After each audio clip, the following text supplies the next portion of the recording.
alunos e alunas. Hoje a gente vai falar sobre a hipótese de scaling e as consequências dela.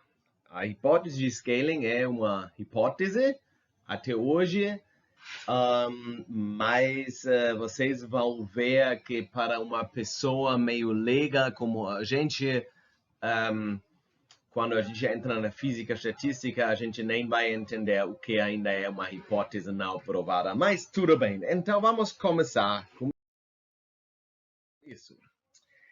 Então, para explicar a hipótese de scaling, a gente precisa lembrar uma definição do cálculo que vocês já escutaram, mas provavelmente nem lembram, que é o que é uma função homogênica no grau m. Então, uma função homogênica no grau m é uma função para que f, independente de lambda x, é igual a lambda elevado a m f de x para todos os x. E vocês já conseguem ver que aqui vai ocorrer algo que é legal com os nossos expoentes críticos.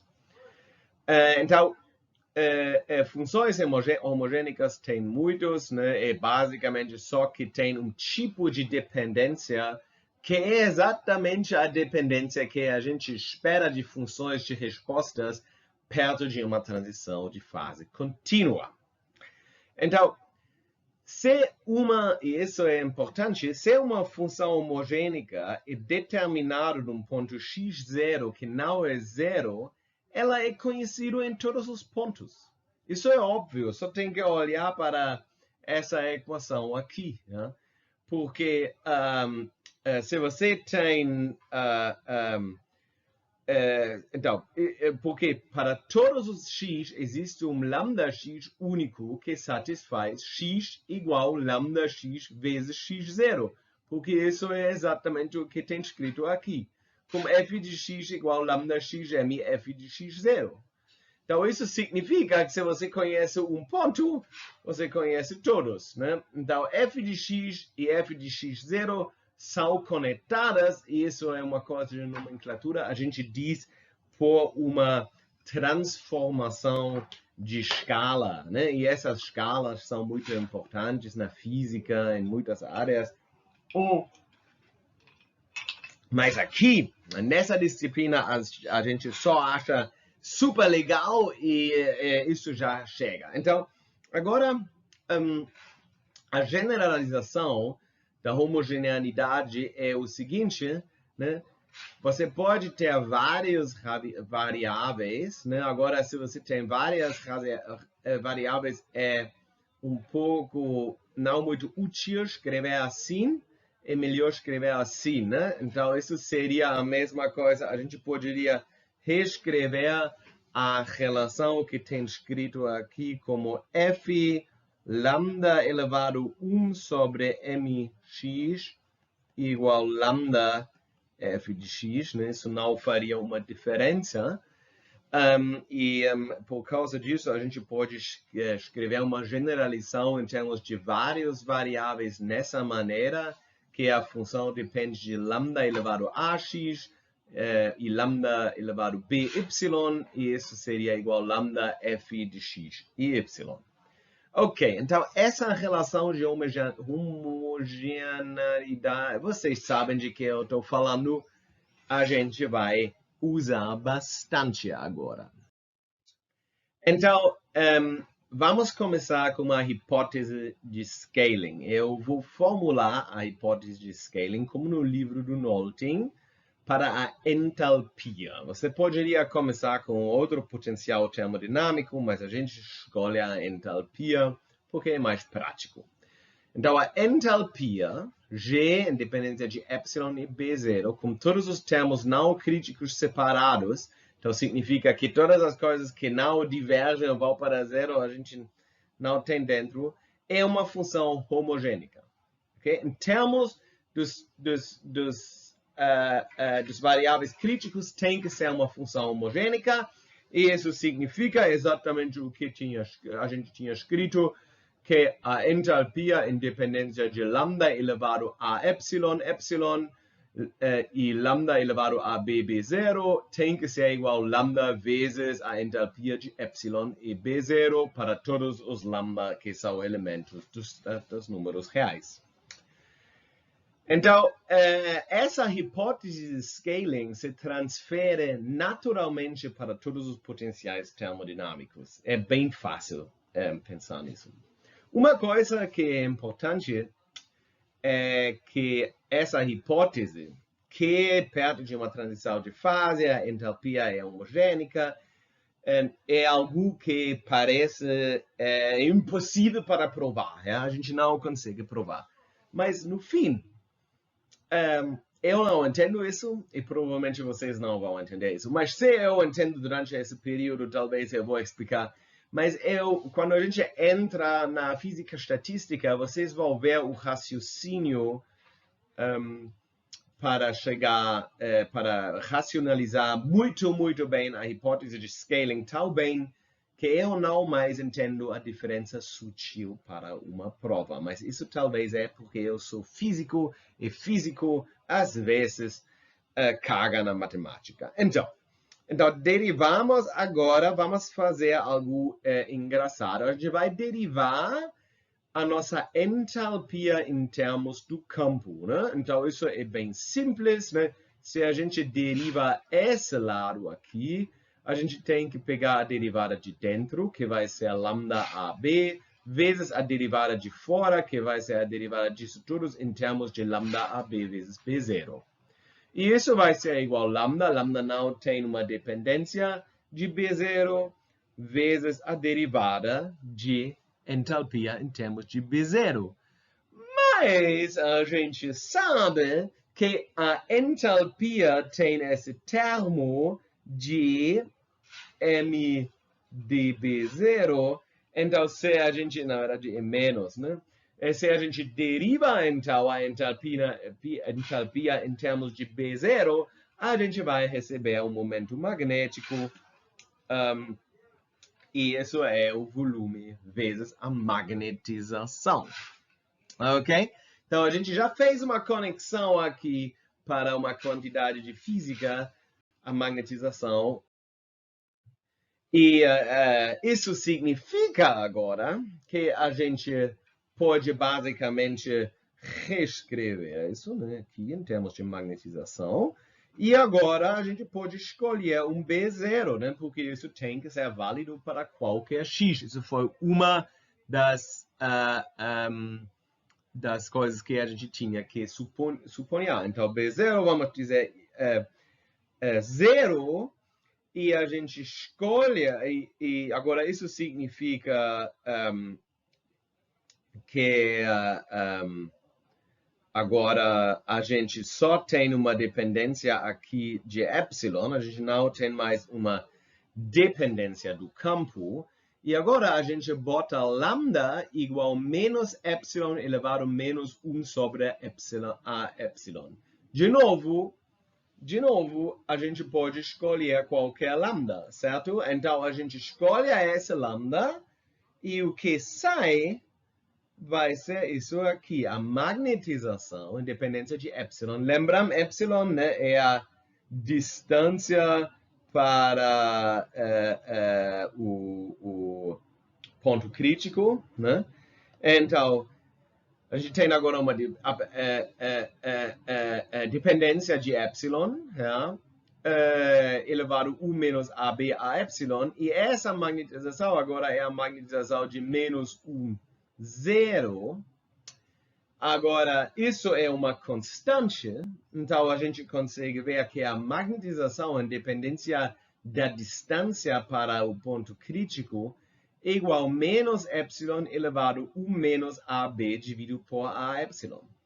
E isso significa que a gente consegue escrever beta em termos desses coeficientes aqui na nossa entalpia, AB e A epsilon, né? Agora, beta é igual, porque isso, né, beta é o exponente crítico do parâmetro de Jordan, que é a magnetização, o momento magnético. Então, isso aqui é meio espetacular. A gente agora conseguiu deduzir uma expressão de beta que só depende do tipo de homogeneidade, do grau da homogeneidade da entalpia. Ok? Mas o grau da homogeneidade da entalpia, teoricamente, é dada para o tipo de transição que a gente tem. Então, isso aqui é um progresso. Beta é determinado, mas isso só é o início. Porque a gente também consegue determinar delta. Delta, só para lembrar, é o expoente crítico para os isotérmicas. Então, de novo, a gente começa com a mesma equação da magnetização, mas essa vez a gente bota epsilon igual a 0 e lambda igual a B0 menos 1 sobre AB. Ja? Então, na verdade, tudo é igual essa vez. A gente consegue ver que epsilon a gente botou como 0, porque a gente pega a isotérmica, né? A isotérmica na temperatura crítica. Então, isso é óbvio que a gente tem que estar epsilon igual a 0. E a gente faz a mesma aritmética simples, ja? Simplesmente botando essas variáveis. Né? Aqui a gente tem o B0, quando a gente bota lambda B0 elevado a menos 1 sobre B0, isso aqui vai ficar 1. Exatamente como antes, isso aqui vai ser uma constante. Então, a gente consegue ver que a magnetização ao longo da isotérmica é proporcional a B0 elevado a 1 menos AB sobre AB. Ou B0 é proporcional à magnetização elevado a AB sobre 1 sobre 1 menos AB. Isso é exatamente o delta, né? Isso seria o nosso delta. Então, a gente tem agora delta,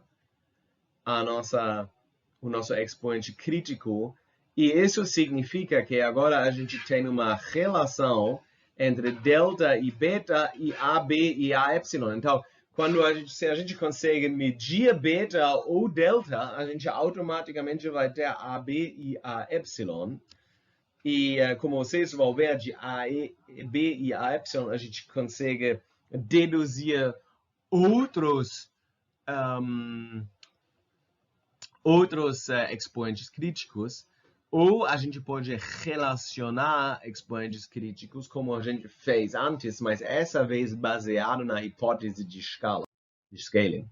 Então, gama e gama linha agora também são determinados. Lembram que gama e gama linha são os expoentes críticos da susceptibilidade. Então, a susceptibilidade é a derivada da magnetização sobre o campo externo. E se você tem aqui um zero ou não interessa, porque a gente se interessa por proporcionalidades. Então, de novo, a gente começa com essa equação. Essa vez, a gente deriva essa equação em termos de H. E a gente consegue ver se a gente deriva o B0. Se a gente deriva isso em termos de B0, esse lambda AB vai para frente, então aqui vai ter um lambda 2AB, e a derivada em termos de lambda elevado a B0 da magnetização é igual a lambda, a derivada em termos de B0M, mas é óbvio que isso é exatamente a susceptibilidade, então a gente tem a nossa relação em termos da susceptibilidade. Nesse lado, a gente agora tem um lambda elevado a 2AB, nesse elevado a gente tem um lambda, então a gente pode dividir por lambda, e a gente bota o B0 igual a 0 para tirar esse termo, e o nosso lambda como mais menos epsilon elevado a 1 sobre A epsilon para tirar esse termo, e olha o que a gente recebe uma equação com uma constante em termos da distância para o ponto crítico para a susceptibilidade, que tem que ser a nossa gama, e também a nossa gama linha, né? Porque não tem nenhuma razão porque não. Então, a gente consegue ver que em muitos casos, na verdade, e os casos onde isso não é o caso, são bem específicos, gama é igual nos dois lados, é 2AB menos 1 dividido por AY. Ok, agora a gente já tem bastante expoentes críticos que a gente poderia relacionar, mas vamos pegar mais um expoente crítico, aquele da capacidade térmica, alfa, né? Então, a capacidade térmica é T vezes a segunda derivada em termos da temperatura da entalpia, ou do outro potencial termodinâmico que você escolheu. E assim a gente consegue, de novo, derivar. Isso a gente escreve primeiro em termos de derivada de epsilon, né? Porque epsilon é mais universal, epsilon é distância em termos de temperatura para o ponto crítico. Então, agora a entalpia, a nossa hipótese de scaling da entalpia diz diretamente, simplesmente pegando a segunda derivada, dá diretamente a nossa homogeneidade para a capacidade térmica e assim com B 0 igual a 0 e lambda igual a mais menos epsilon elevado a menos 1 a epsilon, então mais menos porque os dois lados de novo. E a gente acaba com alfa, que é alfa linha, que é 2a epsilon menos 1 sobre a epsilon. Ok, então a gente conseguiu deduzir agora, baseado na hipótese de scaling, várias expressões para os expoentes críticos mais importantes ou mais comuns.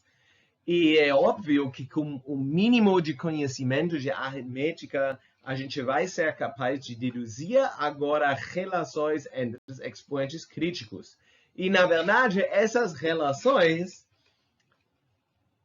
devem ser igual às relações que a gente já deduziu. E isso é o caso. Na verdade, a relação de Griffith, vocês podem deduzir diretamente disso. A relação de Wydom também, a relação de Rushbrook também. Essas relações de scaling, vocês conseguem deduzir sem muita força exatamente dessas poucas equações que a gente conseguiu fazer agora. Então, isso é legal, né? E com esse progresso fantástico na sua vida, nesse passo da sua carreira, eu vou fechar, então, as aulas da termodinâmica. Isso é a última aula da termodinâmica. E na próxima aula, a gente vai entrar na física estatística, em qual tudo vai ser muito, muito, muito legal. Então, até a próxima.